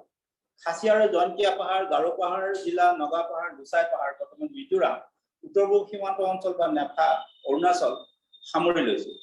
ঐতিহাসিকভাৱে অসমৰ অন্তৰ্ভুক্ত নোহোৱা ত্ৰিপুৰা আৰু মণিপুৰ, কোচ ৰাজবংশীয় অধিকৃত কোচ বিহাৰ, জলপাইগুৰি, ৰংপুৰ, দাৰ্জিলিং, উত্তৰবংগ, সেই সময়ত বেংগল প্ৰভিন্সৰ লগত থকা গোৱালপাৰাকো এই সপোনৰ বৰ অসমত অন্তৰ্ভুক্ত কৰিবলৈ অসমীয়া মধ্যবিত্ত শ্ৰেণীৰ প্ৰতিনিধিয়ে কাকত আলোচনীত অহৰহ লিখি জনমত গঠনত অগ্ৰসৰ হৈছিল। এই জনমতত দৌৰাৰ কৰাত অগ্ৰণী ভূমিকা লৈছিল অসম সাহিত্য সভা, জাতীয় কংগ্ৰেছ, প্ৰজা ছচিয়েলিষ্ট দল আৰু অন্যান্য দলসমূহ। আনন্দৰাম ঢেকিয়াল ফুকনে কল্পনাৰ অসমীয়া জাতিটো অৰ্থনৈতিকভাৱে উন্নতি হোৱাৰ সপোন দেখিছিল, যিটো আজি বৰ্তমানৰ জাতীয়তাবাদী শিবিৰে অৰ্থনৈতিক বাদ দিয়ে। এটা জাতি অৰ্থনৈতিকভাৱে সবল হলেহে জাতীয় সংহতি সুস্থ হৈ থাকিব পাৰে, সেই কথাটো জাতীয়তাবাদীসকলে বাদ দিছে। আনন্দৰাম ঢেকিয়াল ফুকনে কিন্তু কল্পনাৰ অসমীয়া জাতিটো অৰ্থনৈতিকভাৱে উন্নতি হোৱাৰ সপোন দেখিছিল। কৃষি বাণিজ্যত মনোনিৱেশৰ বাবে উপদেশ দিছিল। অৰুণোদয়ত প্ৰকাশ হোৱা সেই লিখনিটো আপোনালোকৰ মনত আছে, যি সময়ত অসম হাবিগুচি ফুলবাৰী হব, ঘৰ বাঁহৰগুচি শিলিটাৰ হব, গাঁৱে গাঁৱে হেজাৰে হেজাৰে পঢ়াশালী, জ্ঞানৰ সভা, চিকিৎসালয়, দুখীয়া দৰিদ্ৰ পৰিত্ৰাণৰ আলয় হব, যি কালত লোকসকলে পৰস্পৰে হিংসা নকৰি আটায়ে ভাতৃত্বত চেনেহ কৰিব, কেৱল দুটকা কালিৰ সলনি মিছা সাক্ষী দি লাখ টকাকো কাটি কৰি থব, কোটি কোটি টকা ভেটি পায়ো কাৰো অন্যায় নকৰিব। গতিকে এইখিনি কথা তেওঁ কৈছিল যে জগদীশ্বৰ পিতা পৰমেশ্বৰ সেইখিনি ঘটোৱা। এই ভাষিক জাতীয়তাবাদ অসমীয়া মধ্য শ্ৰেণীৰ ৰাজনৈতিক আদৰ্শত পৰিণত হৈছে। আনন্দৰাম ঢেকিয়াল ফুকনৰ দৰে লোকৰ প্ৰচেষ্টাত অসমীয়া ভাষাই কোৰ্ট, কাছাৰী, স্কুল, চৰকাৰী কাৰ্যালয়ত অসমীয়া ভাষাই স্থান পালে। 1960 চনৰ অসম ৰাজ্যসভা আন্দোলনে এই ভাষিক ৰাজনীতিৰ সূত্ৰবিন্দুত উপনীত কৰে। গতিকে আমি ভাষিক যিটো জাতীয়তাবাদৰ কথা কৈছে, দেখিছো অসম সাহিত্য সভাই আমাক এই ভৌগোলিক সীমা ৰাজ্যত ভাষাটোকে জননী বুলি কৈছে। চিৰ চেনেহী মোৰ ভাষা জননীকহে মোৰ মাতৃ বুলি কৈছে, কিন্তু এইখন মাতৃ বুলি অসম সাহিত্য সভাই কৈছে, কাৰণ সেইটো ভাষিক জাতীয়তাবাদী যিটো প্ৰপঞ্চ তেওঁলোকে কৰিছিল সেইটো এটা ফলস্বৰূপ। প্ৰাচীন কামৰূপ প্ৰাগজ্যোতিষৰ পৰা বৰ্তমান অসমলৈ জাতি গঠন প্ৰক্ৰিয়াটো যুগে যুগে বিভিন্ন জনগোষ্ঠী আহি যোগ দিছে। ব্ৰিটিছে চাহ উদ্যোগৰ ভাৰতৰ বিভিন্ন ঠাইৰ পৰা শ্ৰমিক আনিলে, অসমীয়া এনেকুৱা ঘৰ হৈ পৰিল। উপনিবেশিক অসমলৈ কাষৰীয়া ৰাজ্য নেপালৰ পৰা প্ৰব্ৰজন হৈছে আৰু স্বাধীনতাৰ পাছতো আছিল প্ৰব্ৰজন হৈ আছে। তেওঁলোকে নিজকে অসমীয়া নেপালী বুলি পৰিচয় দিব বিচাৰে। অসমীয়া মধ্যবিত্তৰ আবেগেৰে সকলো জাতি জনগোষ্ঠীক লৈ বৃহৎ অসমীয়া জাতিৰ কল্পনা কৰিলেও শেহতীয়াভাৱে পৃথকীকৰণ জনগোষ্ঠীয় আবেগে প্ৰবলভাৱে গা কৰি উঠা দেখা যায়। এইটো আমাৰ অসমীয়া জাতি গঠনৰ এটা ডাঙৰ এটা যিটো আমাৰ এথনিক ক্ৰাইচিছ বুলি এটা ক'ব পাৰি, যিটো ধৰণৰ এটা হৈছে আমাৰ বিভিন্ন জনগোষ্ঠীৰ সকলে যে আমি আঁতৰি যাওঁ, ডিভাইড অসম 50-50 এনেকুৱা ধৰণৰ কথা কৈছে। তাৰো এটা ঐতিহাসিক কাৰণ আছে। ইয়াৰ অন্যতম কাৰণ হল 1874 চনৰ পৰা 1934 চনলৈ জনজাতি লোকসকলক অন্যান্য অজনজাতি লোকৰ পৰা পৃথকে ৰখা হৈছে। জনজাতীয় লোকসকলক প্ৰশাসনৰ বিশেষ আওতাত ব্যৱস্থা বহিৰ্ভূত, নন ৰেগুলেটেড, পিছপৰা, বেকৱাৰ্ড আৰু বহিৰ্বাসিন্দা আউটচাইডাৰ বুলি নিলগীকৰণ কৰা হৈছে। এই ব্যৱস্থা পাহাৰীয়া অঞ্চলতো বলবৎ কৰা হৈছে। অন্যান্য অজনজাতি অঞ্চলত বলবৎ থকা প্ৰশাসনিক ব্যৱস্থাৰ পৰা এওঁলোক বাহিৰত আছে। এনে ব্যৱস্থাই পাহাৰ আৰু ভৈয়ামৰ জনজাতীয় লোকক ভৈয়ামৰ অজনজাতি লোকৰ পৰা সামাজিক, সাংস্কৃতিক, ৰাজনৈতিকভাৱে পৃথক কৰিছিল আৰু মানসিক দূৰত্ব বঢ়াই তুলিছিল। 1935 চনৰ গভৰ্ণমেণ্ট অফ ইণ্ডিয়া একমতে পাহাৰ অঞ্চলবোৰক পৃথক অঞ্চল এক্সক্লুডেড এৰিয়া বুলি প্ৰাদেশিক বিধানসভাৰ পৰা আঁতৰাই ৰখা হ'ল।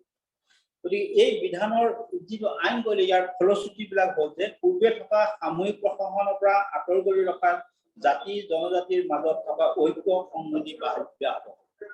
অন্যান্য অঞ্চলত হোৱাৰ দৰে সামাজিক আৰু ৰাজনৈতিক উন্নয়ন নোহোৱাৰ বাবে বহুতো জনগোষ্ঠী জাতীয় পৰিক্ৰমাৰ পৰা নেশ্যনেল প্ৰচেছৰ পৰা আঁতৰি থাকে। সেইটো বেজবৰুৱাৰ ৰিপৰ্টত 1997 বেজবৰুৱাৰ ৰিপৰ্টে এই কথা কৈছে। মুঠতে ব্ৰিটিছৰ শাসনৰ আগে যিবোৰ অঞ্চল বিভিন্ন জনগোষ্ঠী লোকে বসবাস কৰি আছিল, স্বাধীনতাৰ পাছতো একেদৰে থাকে।